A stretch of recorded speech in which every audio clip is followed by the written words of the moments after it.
നമസ്കാരം, news prime മലയാളത്തിലേക്ക് സ്വാഗതം.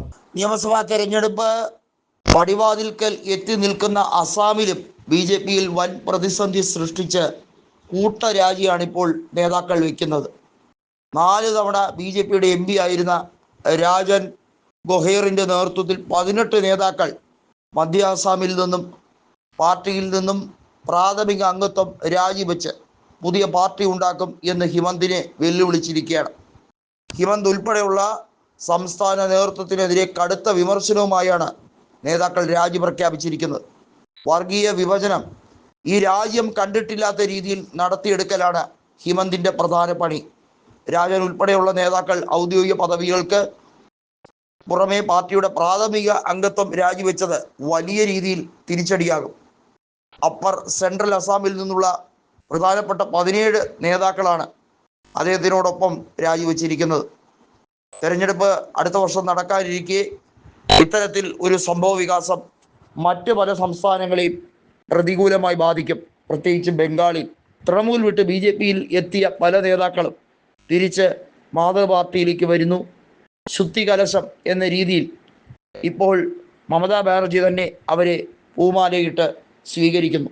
നമുക്കറിയാം, മുകുൾ റോയ് ഇടയ്ക്ക് വെച്ച് BJPയിലേക്ക് പോയി തിരികെ വന്ന വ്യക്തിയാണ്. സുവേദു അധികാരി കൂടുതൽ ഒറ്റപ്പെടുകയാണെന്നും വളരെ വൈകാതെ അദ്ദേഹത്തിനെ ജനങ്ങൾ നാട്ടിൽ നിന്നും തല്ലി ഓടിക്കുന്നത് നമുക്ക് കൺകുളിർക്കെ കാണാമെന്നുമാണ് മമതാ ബാനർജി വളരെ വ്യക്തമായി പറഞ്ഞിരിക്കുന്നത്. നിലവിൽ ബംഗാളിലെ പ്രതിപക്ഷ നേതാവാണ് നന്ദിഗ്രാമിൽ നിന്നും വിജയിച്ച സുവേദു അധികാരി.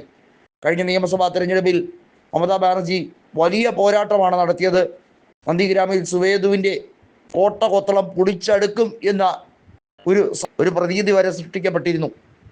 എന്നാൽ ഇഞ്ചോടിഞ്ച് പോരാട്ടം നടന്നതിനൊടുവിൽ 1200 വോട്ടുകൾക്ക് മാത്രമാണ് 80,000-ലേറെ വോട്ടിൻ്റെ ഭൂരിപക്ഷം ജയിച്ച സുവേദു കഴിഞ്ഞ തവണ നിരങ്ങി ജയിച്ചത്.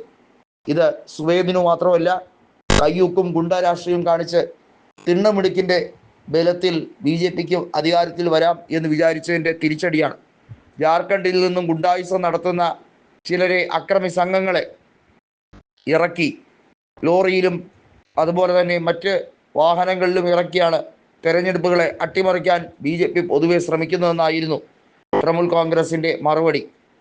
2019 അപേക്ഷിച്ച് 2024 ആയപ്പോൾ BJPയുടെ ലോക്സഭാ MP-മാർ ബംഗാളിൽ നിന്നുള്ളവരിൽ നല്ല രീതിയിൽ കുറവ് വന്നു. അസാമിലും അങ്ങനെ തന്നെ സംഭവിച്ചു. അസാമിൽ വോട്ട് ഷെയറിൽ വിള്ളലുണ്ടായി.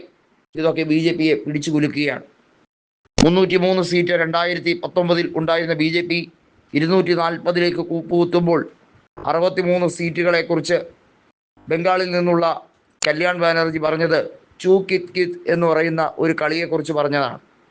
അതായത് ഏണിയും പാമ്പും എന്ന രീതിയിൽ ബംഗാളിൽ അതിന് സമാനമായി കളിക്കുന്ന ഒരു കളിയാണ് ചൂ കിത് കിത്.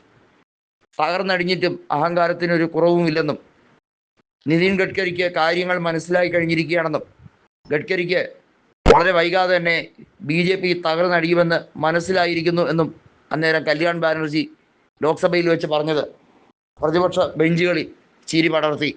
അതുതന്നെയാണ് യാഥാർത്ഥ്യമെന്ന് ഇപ്പോൾ പതിയെ ബോധ്യപ്പെടുന്നു.